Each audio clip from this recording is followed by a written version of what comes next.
I feel like I haven't been in front of the camera in years. Okay, cool, sweet, awesome. If you noticed, I didn't have, what was the month before May? April? An April wrap up? Because I didn't read jack shit in April. I tried to finish one book in the month of April and it just didn't happen. I was out of town for part of the month, and then for the other part of the month, I was just scrambling to finish my novel. So that didn't really happen. Well, the novel finishing happened, but the book reading didn't happen. So anyways, all that to say is I really didn't read anything in the month of April. However, in May, I participated in Sailor Moon-a-thon, which if you're already following my channel, then you've seen me talk about it, seen some vlogs maybe. If you haven't seen the vlogs, I will leave some of them linked down below because I do talk about some of these books in those vlogs. I won't spend too much time on each book because there's kind of a lot for me at least. You guys watched, what was it, my February wrap-up? March wrap-up? One of those wrap-ups where like to me, reading 4 books is a lot in a month, so like that's an accomplishment. But I managed to read 10 books this month. 10, which for me is a lot. For this readathon that I did, I was successful, and we stand. For anyone who's curious of stats, I guess, I'm really bad with stats. If you guys know a way to calculate like your average rating for the month, please let me know, because I literally have 2 brain cells and I can't math, and I tried to do it one way and the answer I got wasn't what I thought. Like it just didn't work. So I'm bad at math. Please someone tell me how to do it. That would be great, thank you. So I read 7 young adult books. Wow, because I'm young adult trash. 1 poetry collection. I read 1 manga/graphic novel, and 1 book was a reread. I don't know if you can see said reread on this little stack next to me, or if it's even in frame, I don't know. But I'm gonna start with that one just because I've already talked about this endlessly and I don't want to spend more time on it, even though honestly I could sit in front of a camera and spend like an hour talking about it. But Daisy Jones and the Six, yes, I did reread this. This was basically the reason for my reading slump in the month of April. I just want to make that very clear. But yeah, part of the Sailor Moon-a-thon challenges, one of them was to reread your favorite book.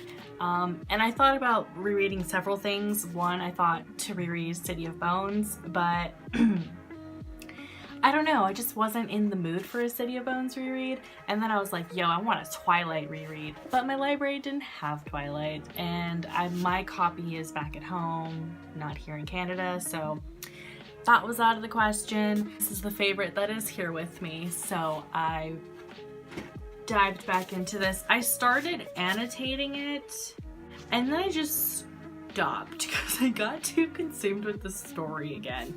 So I do think I actually want to reread this again to go through and annotate it all. But yeah, if you don't know what this book's about, you're kind of living under a rock. If you haven't tried it out yet, maybe because of the hype, I completely understand. There's a lot of books that I haven't read yet on BookTube because of the hype that gets generated for them. Kind of sets your expectations a little bit higher maybe than you would, and then you end up being disappointed. So I totally get the fear where you're coming from. I do. So I think in terms of that, you really have to ask yourself, is this something that you would like? Interview style, it's about the rise and fall of a fictional band. The characters are all massively flawed. Like if you were expecting good people and good characters, you're kind of not going to get that with this. Everyone's pretty much terrible in their own right. And I think stories like that are my favorite because that's life. Not everyone is perfect and good all of the time. Everyone's flawed, and I like seeing them come to the realization of their flaws and learning to put others before themselves, which I think some people or some characters in this book do and some fail to do, which again, that's life. You succeed in it sometimes and you fail in it sometimes. So I think in that aspect, I really did love this book for that reason, just how real it felt. So if that seems like something you'd like, go for it. If not, don't waste your time. 5 out of 5 stars, by the way, if that wasn't already clear. Okay, moving on. I'm not going in any particular order, just as they come up to me. I do want to take a minute to talk about the book that I read, the audiobook that I read. This was the book that I started in March and then just couldn't quite get to finishing. And then I finished it in May, at the beginning of May, just before the readathon for Sailor Moonathon started. And that was Daughter of the Siren Queen by Tricia Levenseller. And I'm really sad that I didn't love this series as much as, I wouldn't say as much as everyone else, because I've only really seen one other booktuber talk about it, and that's a really popular booktuber. That's Haley from Haley and Bookland. And she really had a good time reading these, so I anticipated I'd have a good time reading them, especially because I love siren stories or mermaid stories. Like, those are my jam. So I was really like, this is gonna be perfect for me. It just fell kind of flat to me, especially I feel like the second book, Daughter of the Siren Queen. I actually feel like I liked Daughter of the Pirate King, right? That's what it's called. I think I liked that one a little bit more. I liked her dynamic in enemy territory, like her on an enemy ship being held captive and kind of this, like, you know what she is, but it hasn't been said on the page, so there's this element of mystery, right? Like, exactly who and what is she? And of course the people on the ship don't know exactly, and so I just think that element of mystery was really, it kept me reading just to kind of see it all come to fruition. But then when I read Daughter of the Siren Queen, I don't know, I couldn't get into the romance, and I feel like the romance was really pressed on more heavily in the second book than it was in the first one. A huge chunk of that second book missed out on the action and fighting sequences that happened in the first book, and then in the second book you only get it in like the last couple of chapters, which almost felt like it was too much at that point, because I was listening to it on audio and I was like, man, we haven't moved from this scene in like 5 chapters and I'm bored.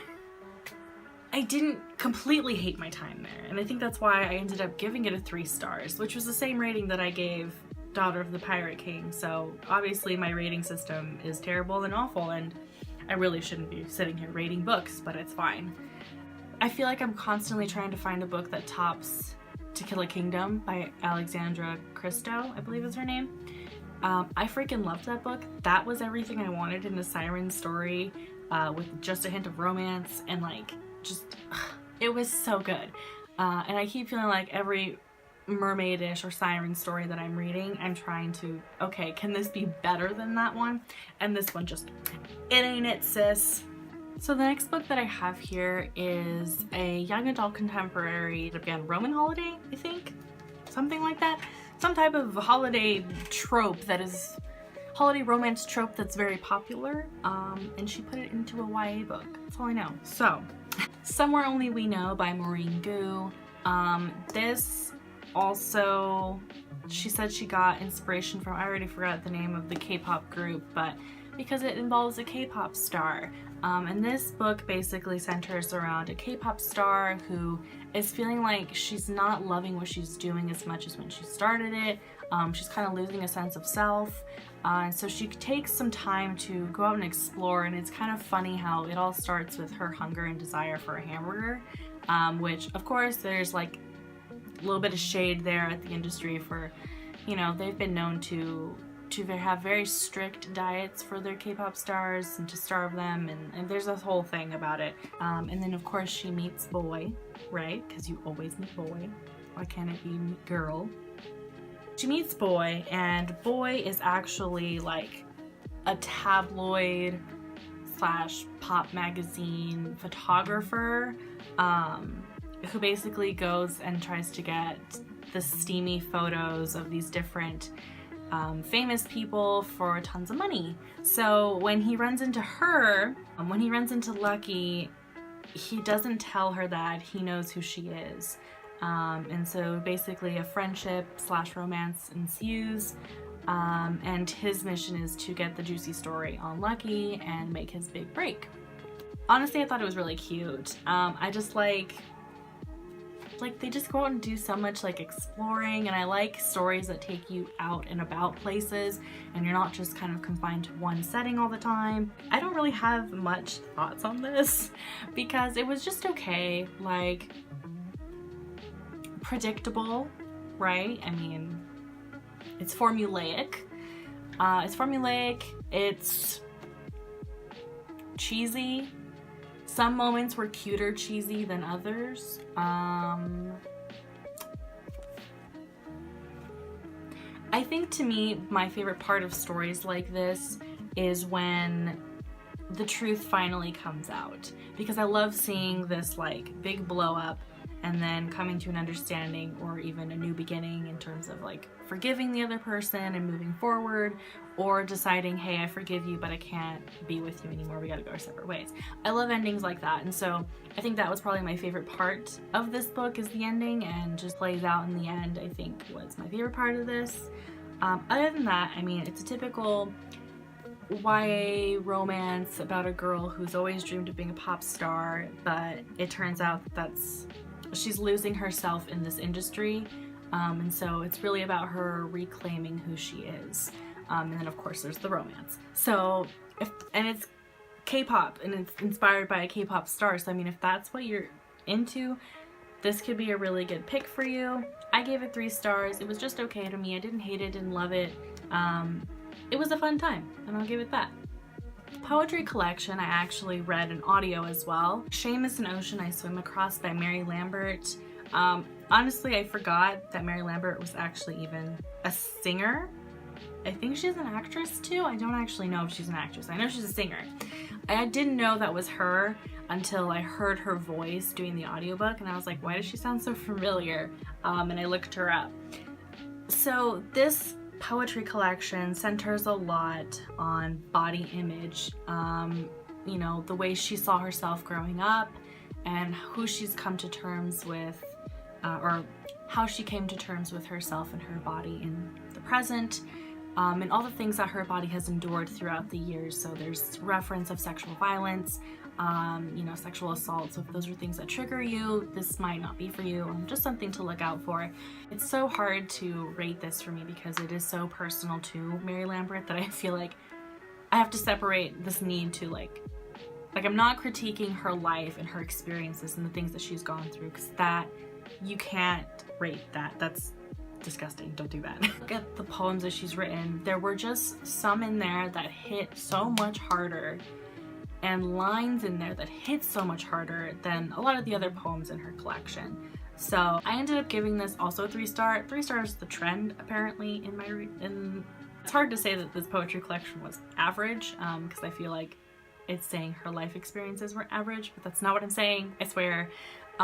Yeah, it's something that's hard to review or describe because it almost seems like you need to experience it yourself and read it or even listen to it to get what I'm saying. When, you know, I was just folding laundry and I was like, yeah, standard poem. And I remember she said a line, and I just remember like hearing the line that she said, and I actually stopped. I stopped folding my laundry and I was like, oh fuck, I'm gonna cry. So I think in terms of that, this was a great read. But in terms of like the actual poetry collection as a whole, I gave it 3 stars. It was okay. It was pretty good. It was just okay. It was just okay. My next read here was one of my most anticipated books of the year. It's gorgeous, it's flawless, my favorite author of all time, even though I've only read 2 of her books because she only has 2 books out. With the Fire on High by Elizabeth Acevedo. This was so cute, and it was just like, I think about this book and I get warm inside because that's the kind of feelings that this elicits to me, honestly. It's about a girl named Imani who is a teen mom and going through school, and she loves cooking. She has this desire to be a chef, but you know, because she is a teen mom, she has to be realistic, and she's thinking, you know, do I go off and pursue this dream that I have, or because of my circumstances, do I just kind of stay what I'm doing and get a job and kind of say goodbye to those things that she really loves to do. And I love that the way this book portrays it, neither option seems like a bad option.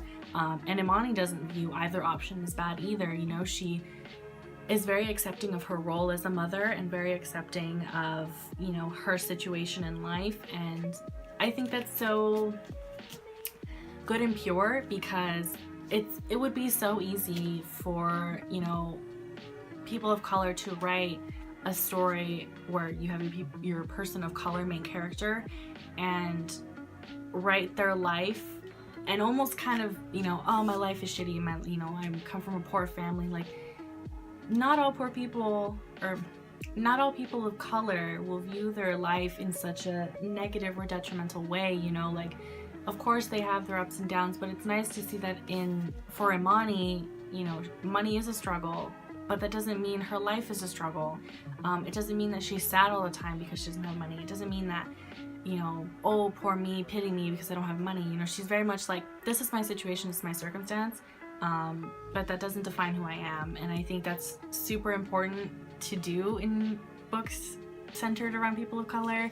Here felt well paced, which is funny because I ended up giving this like a 4.75, because although everything was well paced, and I say that meaning like everything felt like it got enough attention, you know, the fact that Imani is a teen mom got good attention, her family dynamic got good attention, her life at school, her cooking, her friends, the romance, everything got a lot of good attention in here. It never felt too oversaturated with romance or too much of cooking. Like, everything was really well laid out. Part 2 in this book dragged a little for me. To the middle of part 2, I actually had this thought of, wow, this book is long. And I don't mind long books, but when I'm like actually actively noticing how long a book is, I feel like that takes away. So for instance, I read Queen of Air and Darkness by Cassandra Clare. That book is like, I think it's like 800 pages, 800 plus pages or something like that. But reading it, I never once felt, man, this book is too long, you know. Like, I was pretty much invested in everyone's storyline and seeing them all come together. Like, it was good. I was sitting there going, man, this is a little bit too long. Like, I don't understand why we're so invested here too much. Which is hard to say because I know part 2, what she's trying to do with part 2, and it's kind of important to the story. Anyway, I had issues with that. But literally, that's the only critique I have for this. Everything else was just fantastic and beautiful. This book is gorgeous, and I loved it so much. So that was that. So one of the readathon challenges for Salem Readathon was to read a novella. And I took this time to read one of the novellas from the Ghost of the Shadow Market series by Cassandra Clare and her visiting authors that she writes them with. I read Every Exquisite Thing by Cassandra Clare, and I believe it's Maureen Johnson.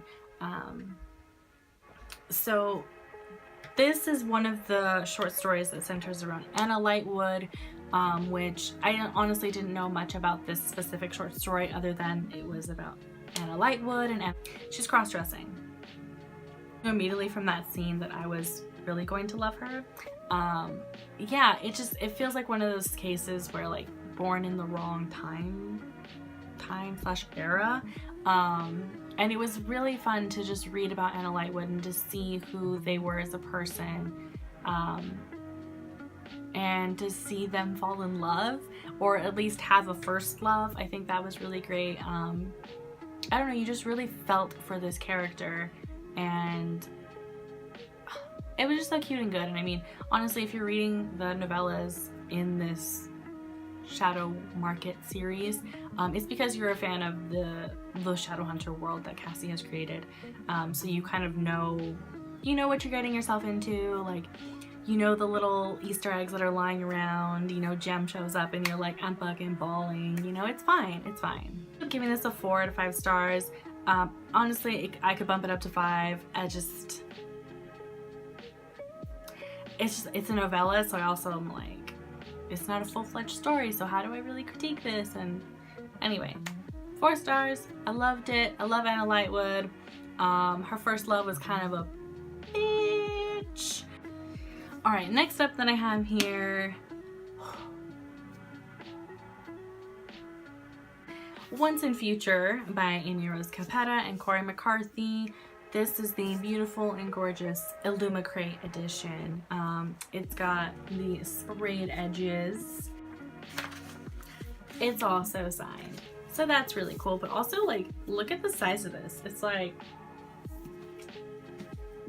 here's the actual, but like, look at it. It's like mini and it's so cute. They're just, I'm so glad I have both of these copies because I'm living. Once and Future is a Arthurian reimagining, or it's not retelling, right? So what's the difference between retelling and reimagining? Let me know in the comments. So this story follows a girl named Ari, who is the 42nd reincarnation of King Arthur. As we know, King Arthur, the first one, was killed by his son Mordred. So now Merlin's like, I need to make sure that you stay alive and that you complete your tasks so that I can finally be laid to rest, sort of, and not have to worry about aging backward. Oh yeah, Merlin's aging backward, and so there's this fear that Merlin will age too far back and he won't be able to help Arthur in any reincarnation. So characters in here is so diverse and so queer that I'm living. There's just so many different casts of characters. You've got non-binary people in here. You've got such sexual fluidity between all of them. They're never like, it never says completely like, oh, you're lesbian, you're gay, you're bisexual, whatever. It's pretty much like, hey, you love who you love, you're attracted to who you're attracted to, and like, that's cool. There's like no big deal about it, which is really awesome to see. If you watched my vlog where I read this, I basically gave 2 ratings in that because I had one where, you know, if I'm looking at this from more of a critical eye, then my rating's a little bit different, but because I'm Arthurian trash, I also have a very biased rating. If you're a fan of Arthurian legend and Arthurian retellings, pick this up. If you're not, if you're a fan of diverse casts and queer characters, pick this up. If you're not, delete yourself. I'm kidding, by the way. This book can be very cheesy, maybe too cheesy. A lot of the jokes were ill-timed. I found also the transition between scenes sometimes happened a little too quickly. It was a little jarring. You know, 1 minute we're here inside the ship talking about something, and then like literally 2 lines later, we're in the middle of a huge battle, and I'm like, what? When did this happen? So that, you know, from a technical writing standpoint, I think that should have been looked over a little more. But I loved that there was this, I love that at the heart of the story, I knew what it was about, but then to put them with this plethora of characters who are not how we would see them in the old Arthurian legend, you know? I think that made it more fun and more enjoyable. I just loved this. And then you get to the ending and it was just so good. I'm doing such a poor job of reviewing this because I'm just like, it was so good. But obviously my biased rating was 5 out of 5 stars. My unbiased would probably be like a 3 or 3.5. I know in my vlog I said 4, but I think I would give it a 3.5. It was just a good time, and I think you read books for a good time, and I'm here for a good time, so I really enjoyed this. This next book was the group book for Team Sailor Moon in the Sailor Moon-a-thon, and if you didn't know, I was Team Sailor Moon. And for our group, we read The Star-Touched Queen by Roshni Chokshi, and this was my lowest rated book of the month. I gave this 2 stars, and I feel really, really sad about it. And I knew that this series specifically, was very like flowery and very beautiful and very like image and heavy and textured, I want to say. Can you say her author's writing is textured? I felt like her writing was textured, okay? Don't ask me what that means. It just means what it means. I was really into it in the first couple 150 pages. And then I just got confused. I felt like reading this book, I was in a perpetual state of confusion. Just when I think I'm grounded in this character's reality and I'm understanding how the world's working, suddenly something happens and it's completely not what it was. Like, I did talk about this in a vlog too, so you should really be following, subscribe to me, and check out my vlogs because I talk about all this in there. But I brought up the example that, like, you could be looking at a wall or like a ceiling, and then all of a sudden, and you're like, yeah, okay, I'm in a room, there's a wall, there's a ceiling, and then all of a sudden you're like, no, because the ceiling is the ocean and the wall has a fucking constellation in it, and what? I don't understand, and none of it gets explained either. It just is. The world is because it is. And listen, that's fine. If you like books that where the world just is, that's fine. There's nothing wrong with that. In my opinion, it's kind of lazy writing, because if you're gonna craft this world and it's a fantastical world or some type of fantastical element in it, I think part of it should be explained. I'm not saying give me the whole freaking encyclopedia backstory of your world, but some seeds of sprinkling of things that allow me to grab onto and to ground me in your world so that it makes some sense to me. I need that personally in a fantasy story or in some type of fantastical story. So this just wasn't it, sis. So the second to last book, at least I think it's the second to last book that I read, which was actually towards the end of the month. It was the last book that I read for the Sailor Moon-a-thon, and that was The Abyss Surrounds Us by Emily something. Give me a second. Look up her name and I can't even pronounce her last name. So, but I read The Abyss Surrounds Us, and this is a young adult sci-fi dystopian kind of story. Shout outs to Whitney from Whitney Novels, because I saw her vlog where she read this and was pleasantly surprised at how much she liked it. And her words exactly were, this could have been, like, she could see this being the next big thing in YA had it been marketed differently and given a different cover. And I totally agree with her after reading it, especially. This book was a pleasant surprise. It was pretty good. And oh my god, female romance, sapphic, beautiful, yeah. It's just so good. Like, I think about it and, like, the world itself, like, okay, you know how I said Roshani Takshini's world just doesn't have anything to explain to me and I need something to grab hold of? This is basically what I'm talking about in The Abyss Surrounds Us. We don't get explicit history of what happened and how the world came to be, but we get just enough. We know that there's this place, like California, it's called the New Republic or something of California or something like that. And we know that they're creating these monsters, genetically modifying and creating in their lab. And we know that a lot of this world is run by the sea. It's run in the open sea, and that's why they need these monsters, right? Because they're supposed to help make the waters safer. And we know that there's pirates out there on the open water that are trying to plunder and loot ships, and they're killing people. Okay, I'm in. This story follows Cassie, who's our main character, and she is the daughter of one of the scientists that has, like, their own lab where they create, and, you know, it's like a shelter for these pups to grow, and then they, you know, train them to destroy. Cassie's first trip out at sea, kind of like as her own, hey, like, you've made it through your trials, here's your initiation, sort of. So things go bad, and ends up being taken prisoner by the pirates that have attacked her vessel. And they expect her to train a monster that they have in their possession. I just think that the story was such a good time. It was extremely short. It was less than 300 pages. I think it was like 200. It was like around 200 pages. Really could have benefited from an extra 150 pages just to get a little more world building. But other than that, this book was really freaking good. I loved, again, the relationship between Cass and Swift in the story. Her name is Swift, right? I think it's Swift. it's not insta love at all. They're very much like at each other's throats. I think my favorite part of this book is the gray moral area that exists within Cass and within the people around her, and also the things that she has to do to survive, right?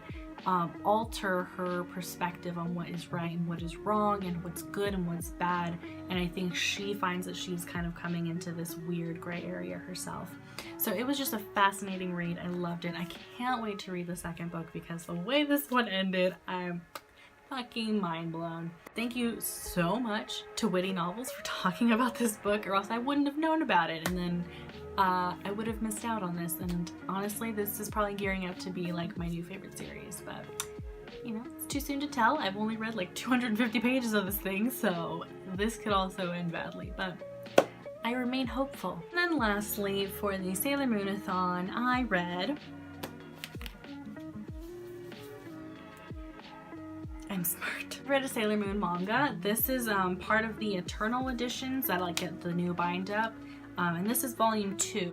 So as a kid I watched the anime series, and then I remember getting some of the manga, but again, I was like a little kid that didn't understand how manga worked, so I got like a bunch of editions out of order, and then I colored them in because my dumb self thought they were coloring books.